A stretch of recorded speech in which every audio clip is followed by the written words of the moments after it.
Stalemate between the Kansas House and Senate continued today with no progress at all on approving a state revenue plan. Now 20 days into an extended session, state senators are threatening to go home if the House can't either agree with them or find a compromise.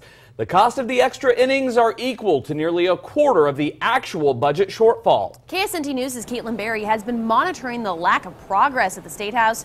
She joins us now from there. Kaitlin, the tax committee postponed several times today. What happened?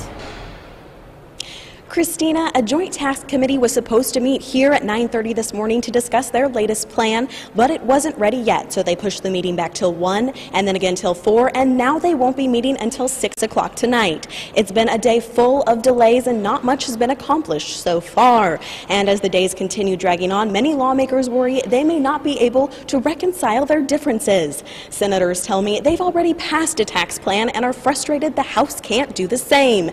And without an agreement, that means that many state agencies will end up having to pay the price.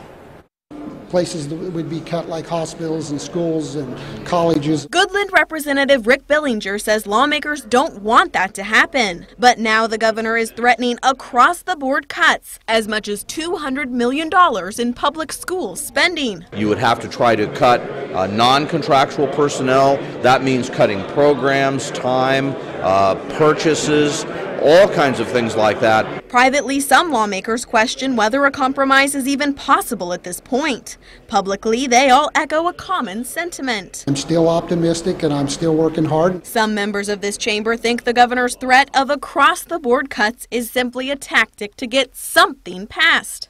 Others say something isn't good enough. No, that was a terrible, horrible plan. We need to come up with something better. I believe that if we pass what we've seen so far, they'll be wishing that we would have stayed 200 days. And perhaps the word threat is a good one. Technically, the governor can't make any cuts unless both chambers give up and go home. At the State House, Kaitlin Berry, KSNT News. Thank you, Kaitlin. And we should also point out that lawmakers have not passed any additional legislation as they try to develop a budget.